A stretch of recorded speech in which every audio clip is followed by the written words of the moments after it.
breathing's overrated. I found that out tonight in this game. A game that left me terrified the whole game. Dear Dallas, don't do this to me again. Who am I kidding? This is how they play hockey. Oh boy. There are nights where I watch a game, I look at the result, and I say, you know what, the team that won, pretty lucky to have that win. And right now, Dallas has to be feeling pretty good in that locker room, but they also have to realize, without a monster game by Bishop, this doesn't happen. They're not up 3-2 going home. So Game 6 will be Sunday. And if Dallas can win Game 6, we have a second very unlikely conference finalist in the NHL. And brackets go kerplooey again. Spezza. First period, Jason Spezza with the first goal. You notice the exclamation mark? Spezza playing the best hockey he has in years. And picking the best time of the year to do it. Sagan and Janmark with the assists. So nice to see Janmark on the board, and that was only 2:42 into the game. So you get a feeling like this can be a really good offensive. No. I mean, the shots are there, but the goals not so much. Then there's almost by the Blues. The Stars cleared out. So the Blues almost get a goal. Stars clear it before they have a chance to get that rebound.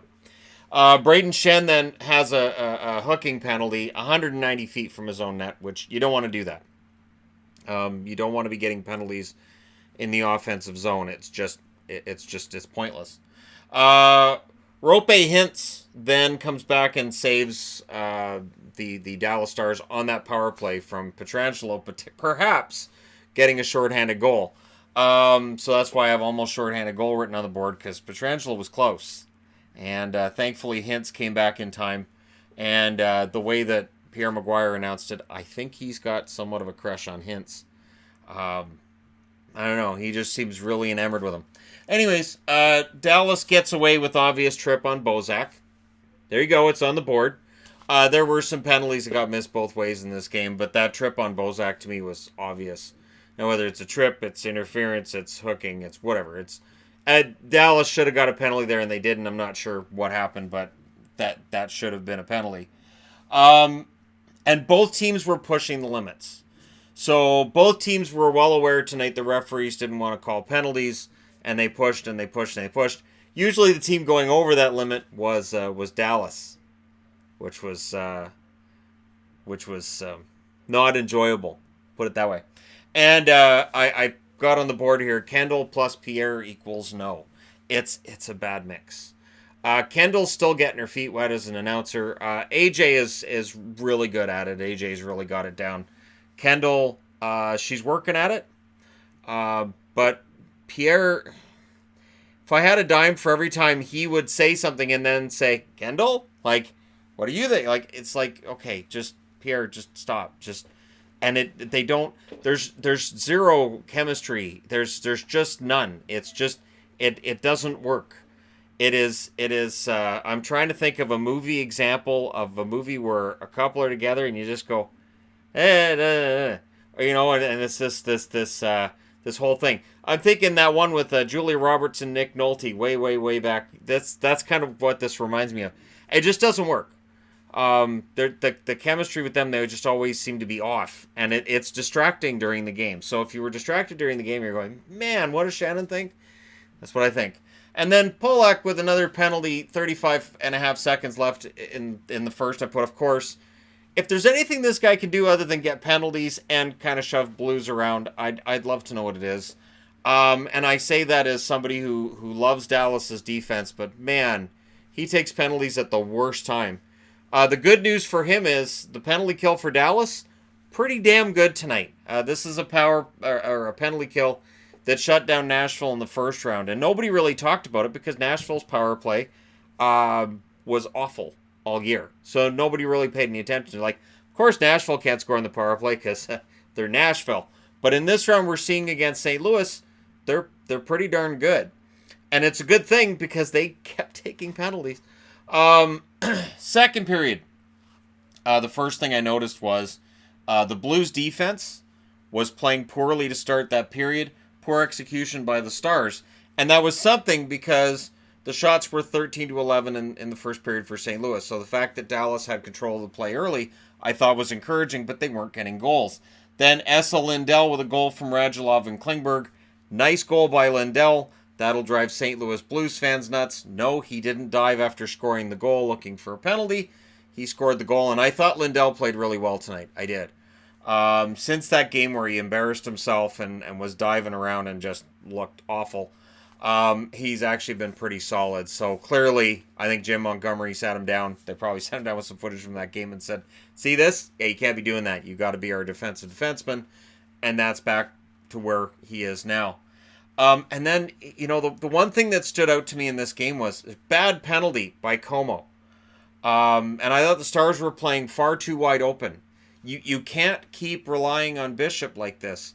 And I know they got away with it tonight. And people are going to say, oh, Shannon, you're just nitpicking. No. If they play this way in Game 6, I can't see how they win it. I don't. And then you're going back to St. Louis for Game 7, and that's a bad idea. Don't go to St. Louis for Game 7. You have to end this in 6. And then, after that, what happens next? Right? Cogliano with a high stick on Dunn, and I put too many penalties. This was 3 penalties in a row for the Dallas Stars. I felt that it was giving St. Louis not goals, but momentum and confidence and time in the Dallas end, and that it was wearing down Dallas Stars players. And the shots at the end of the second were 11-11, which I thought good, but I didn't think that necessarily showed that St. Louis was getting some really good quality chances. And again, you can't keep doing that. Now in the third, the Blues pressure early. And what happens? Jaden Schwartz happens. This was not accidental. This was a set play. Bishop, he freezes. He's trying to clear the puck. Jaden Schwartz is right there. Schwartz says thanks and throws the puck into the net. So the assist technically is Bishop, and you'll see Bishop assist and the word UGG on the board because that's how I felt. And Bishop, there were a few times tonight, would play the puck, and Jaden Schwartz was the one that intercepted it. So I don't know if it's a whole Blues strategy or if it's just Jaden Schwartz going, I know where that puck's going. But Schwartz seems to be the most prepared of the St. Louis Blues forwards tonight. And we'll see if after that 7th goal tonight, if he gets an 8th or a 9th or how many more he gets against Dallas the rest of this series. And then what happens after that? Jamie Benn takes a penalty. Of course. And I put Dallas blowing it, ? Because it St. Louis had all of the control in the third. And if not for that penalty kill, and who's your best penalty killer? Your goaltender. If not for the fact that Ben Bishop stands on his head tonight, Bishop gets an assist on the only goal St. Louis had tonight. If not for the fact he plays really, really well outside of that gaff, this game, there's no way Dallas wins it. No chance. The Stars' penalty kill was 4 for 4 after that. They took 4 straight penalties, but I was still ticked off about the penalties. I was still not happy with the fact that they kept having to kill penalties. You're ahead on the road in the third period. Don't take stupid penalties. And none of these penalties in my eyes were the kind that are good penalties, like that you're giving up a goal if you don't take a penalty on that situation. Oh, that's a good penalty because it robbed them of a scoring chance. No, these were just dumb, lazy penalties. And Dallas, very, very fortunate that they didn't cost themselves in this one. And then I put robbery by Bishop on Sundqvist. I thought that was going in. There were a few times tonight that it looked like pucks were going in. There was even a false positive where the buzzer goes and the horn sounds and the crowd goes crazy because they thought it was a goal. It went off the post. I believe that was in the second. Didn't make a note of that, but it was noteworthy in that, again, posts were the friends of the Dallas Stars tonight as well. But yeah, Bishop robbed numerous Blues tonight. And not only that, but when the puck was in the crease and he had just saved it, Dallas was pretty darn good at getting that out of there and clearing it away. The Stars, though, I thought were in their own zone too much in that third period. And especially those last 10 minutes. I thought there was far too much time spent in their own zone. Now, when they pull out Binnington and it's 6-on-5, it's tense, but thankfully, and it started earlier. It started before Binnington came out. And all of a sudden, it's like a light went on with Dallas, and they went, oh, we can win this. Because all of a sudden, they were playing in the St. Louis end. There was some really good play. Again, Hintz stood out as a guy who was playing very, very well. That's just a small board. Sorry, I knocked it over. It was a very tense last 2 minutes, though, for the game. And I don't know that I breathed the last 2 minutes of that game. Very, very nervous. Sagan went for the empty net. It was blocked. I like games that are 4-1, 5-1, that kind of thing. This 2-1 crap's got to stop. St. Louis outshot them 15-5 in the third. I cannot stress this enough. You cannot play this way and hope to win every night. They win tonight, game 6. They've got to play better, and I think they know that. Bishop saves 38 out of 39 shots tonight. Binnington saves 25 out of 27. So Bishop absolutely stands on his head. Hintz stood out for his defensive play and offensive play tonight. He doesn't get on the board, but he stood out. And I thought Klingberg had a great game as well. They've got to stay out of the box. You're tempting fate. St. Louis has a lot of really strong weapons. Tarasenko, not on the board tonight. He's now at 5 goals in 10 games. He is due for a big game. They're going to have to watch him and keep him under wraps. And I thought O'Reilly had a decent game too. Again, you're going to see some stats from these Blues players and say, oh, they're not playing well. They're just getting robbed. They're flat out getting robbed by Bishop. And we'll see whether or not they can complete said robbery when the series goes back to Dallas on Sunday. After Game 3 in this series, I thought, we're back to the hockey gods hating me. Boston's down. Columbus is down. Last couple of games, the hockey gods have let me know, hey, we're at least not going to let them go out without a fight.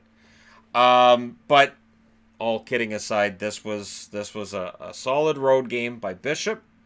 Again, the defense cleared out some pretty dangerous-looking rebounds. And St. Louis, very unfortunate for the most part tonight. And we'll see how things go in Game 6. I would not be surprised to see this go 7. Not in the slightest. But we'll see, right? Let me know what you guys thought. You watched this game tonight. Again, low score, but I thought there was a lot that took place. And opportunities that the Blues are going to look back on tonight. They'll lament the fact that those opportunities didn't go in the net. But they've got replay, and they've got a day to go over it and figure out what went wrong and adjust for the next game. So let me know your thoughts. Hit like and subscribe if you're browsing your way through. You just happened upon this video. Thank you guys so much for watching. I'll talk to you again soon.